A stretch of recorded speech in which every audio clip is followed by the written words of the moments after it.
अम्बेडकर नगर में सपा प्रमुख अखिलेश यादव ने बड़ा बयान दिया। उन्होंने कहा कि विधानसभा उपचुनाव में सभी सीटें सपा ने जीती, लेकिन प्रशासन ने सर्टिफिकेट किसी और को दिया। संभल में दंगा नहीं हुआ, बल्कि कराया गया। संभल में दोबारा सर्वे के दौरान जिम्मेदार लोगों को बात करनी थी। सर्वे करने वाले लोग बीजेपी के थे जो नारेबाजी कर रहे थे। संभल में बीजेपी ने साजिश रची थी। ये लखनऊ दिल्ली की लड़ाई है जिसमें आम जनता पिस रही है। प्रमोद कृष्णम के बयान पर अखिलेश यादव ने पलटवार किया। कहा कि प्रमोद कृष्णम उधार के संत हैं। राजनीति में कभी कभी उधार के संत आ जाते हैं। कटहरी में बाई इलेक्शन हुआ और समाजवादी पार्टी चुनाव हार गई। 9 सीटों पर चुनाव हुआ और समाजवादी पार्टी को 2 सीटें मिली। समाजवादी पार्टी आज मैं कटहरी पे सबसे ज्यादा आज मैं त्रिभुवन दत्त जी के कार्यक्रम में शामिल होने आया, जहां मैं परिवार से मिला। वहीं इनके परिवार को मैं बधाई दे करके और अपने कार्यकर्ताओं से मिल करके जा रहा हूं। कटहरी का चुनाव समाजवादियों का जीता हुआ चुनाव, और आप सब जानते हो यहाँ कोई पत्रकार ऐसा नहीं है जो इस बात को न जानता हो कि कटहरी की विधानसभा में चुनाव कैसे लड़ा गया है। समाजवादियों का जीता हुआ चुनाव, भारतीय जनता पार्टी जब हार गई तो उसने अपने कार्यकर्ताओं को पीछे कर दिया और पूरा जिला प्रशासन से लेकर के जो कुछ कर सकते थे अनकॉन्स्टिट्यूशनल, अनडेमोक्रेटिक, वो सब किया है। कटहरी में जीती हुई सीट को छीनने का काम किया। लेकिन आप और जनता यही जानती है कि समाजवादियों ने चुनाव जीता। ये जो गिनती बताते थे 7-2, सच्चाई ये थी कि 2 बीजेपी बड़ी मुश्किल से जीत रही थी, 7 समाजवादी पार्टी जीत रही थी। लेकिन क्योंकि उनका मुकाबला दिल्ली वालों से था, तो उन्हें दिखाना था कि दिल्ली वाले भी देख लें कि रिजल्ट क्या आता है। इस बार वोट बीजेपी के कार्यकर्ता ने कम डाला है, प्रशासन ने ज्यादा वोट डाला है।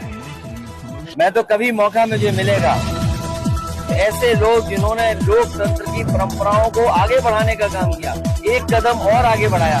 यूं कहूं कि भारतीय जनता पार्टी हमें कोचिंग दे रही है। ये कोचिंग दे रही है कि चुनाव कैसे लड़ा जा रहा है। मैं भारतीय जनता पार्टी का धन्यवाद देता हूं कि आपने जो हम लोगों को कोचिंग दी इस चुनाव में, पूरा प्रशासन आगे करके जितनी भी बेईमानी हो सकती दिखती है और लाभ देने के लिए क्या नहीं किया। सुनने में यहाँ तक आ रहा है कि एनटीपीसी उनके सीएसआर से स्कूटी दी गई, प्राइवेट जो कंपनियां हैं उनसे दबाव बना करके उनके सीएसआर का इस्तेमाल कर करके सिलाई मशीन दी गई। और प्रधान, बीडीसी, कोटेदारों का क्या हाल हुआ वो आपसे बेहतर कौन जाने। जो बात ये रही कि 7-2 बड़ी मुश्किल से बीजेपी जीत रही थी। 7 और 7 सीटें समाजवादी पार्टी जीती है, लेकिन प्रशासन ने सर्टिफिकेट किसी और को दिया है। और जो संभल में हुआ है, संभल में हुआ नहीं है, कराया गया है। अफवाहों में होता कुछ नहीं है, अफवाहों से होता बहुत कुछ है। अगर पूरा घटनाक्रम आप देखेंगे, पहले तो 19 तारीख को फैसला सुनवाना कि उसका सर्वे होगा।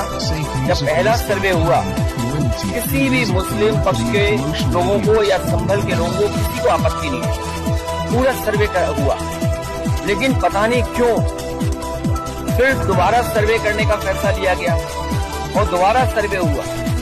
अगर दोबारा सर्वे की बात हुई तो कम से कम वहाँ पे जो जिम्मेदार लोगों थे उससे बातचीत करनी चाहिए थी, लेकिन बातचीत नहीं की। और फिर जो सर्वे टीम गई थी, क्या उसमें बीजेपी के कार्यकर्ता नहीं गए थे? सच्चाई तो ये है जो प्रशासन छिपा रहा है कि जितने लोग उसमें गए थे सर्वे में, पीछे से नारे लगा के जा रहे थे। जो नारे लगाने वाले थे उन पे कितनी कार्रवाई की? क्या नारे लगाने वालों पे मुकदमे दर्ज हुए? क्या नारे लगाने वाले जो सर्वे टीम के साथ गए थे क्या बीजेपी के कार्यकर्ता नहीं थे? क्या प्रशासन की आंख बंद है इस बात को लेकर के?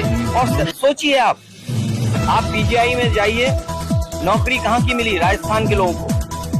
आप लोहिया इंस्टीट्यूट चले जाइए लखनऊ में, वहाँ पर नौकरी किसको मिली है? राजस्थान के लोगों को। सैफई मेडिकल यूनिवर्सिटी में चले जाओ, जो नौकरी किसको मिली है? राजस्थान के लोगों को। और फिर राजस्थान के लोग उनको बैठाया जिन पर प्रश्न लगता है, जो अधिकारी हैं वहाँ पर। ये क्या वजह है के राजस्थान के अधिकारी देख रहे हैं सब वहां पर, और बाहर से लाए हुए टेम्परेरी जो एक्सटेंशन पे रह रहे हैं उनसे कानून व्यवस्था संभाली जा रही है। ये गंभीर बात है। मुझे उम्मीद है कि इन सब घटनाओं को सुप्रीम कोर्ट सो मोटो लेकर के देखेगा कि आखिरकार इस तरह की साजिश क्यों रची गई, क्योंकि भारतीय जनता पार्टी को अपनी जो बेईमानी की थी उन्होंने उस बेईमानी को छिपाना था। कोई दिल्ली का रास्ता इसी तरीके से दिल्ली तक पहुंचा था, कोई इसी तरीके से जहां पर अमन चैन को खत्म कर करके, भाईचारा खत्म कर करके दिल्ली तक पहुंचा था। आज लखनऊ वाले भी उसी रास्ते से दिल्ली पहुंचना चाहते हैं। ये दिल्ली और लखनऊ की लड़ाई है जिसमें जनता पिस रही है। ये लखनऊ और दिल्ली की लड़ाई में जनता पिस रही है। और सच्चाई तो ये है, अब देखते हैं कि राजधर्म कौन अपनाएगा, राजधर्म पर कौन चलेगा। अब ये हमें और आपको भी देखना है कि राजधर्म का पालन होगा या नहीं होगा। इसका आपने कहा संभल जाएंगे। देखिए, उससे पहले जो मैंने बिंदु आपसे उठाए हैं कि जो लोग सर्वे टीम के साथ नारे लगाते हुए गए हैं, अगर पुलिस सीसीटीवी दिखा रही है तो अभी इंटरनेट खुलने दीजिए, न जाने कितने वीडियोस निकलेंगे जिसमें पुलिस के भी ऐसे वीडियोस होंगे। और सच्चाई तो ये है कि जो बोट की लूट हुई थी कुदरकी में, जो बोट की लूट हुई थी मीरापुर में, जो बोट की लूट हुई आपके कटहरी में, आप में से कितने पत्रकार हो जो ये बात नहीं जानते हो? क्योंकि जानते हुए भी हम चुप है, क्योंकि न जाने कौन सा भार ऐसा है जिसकी वजह से चुप।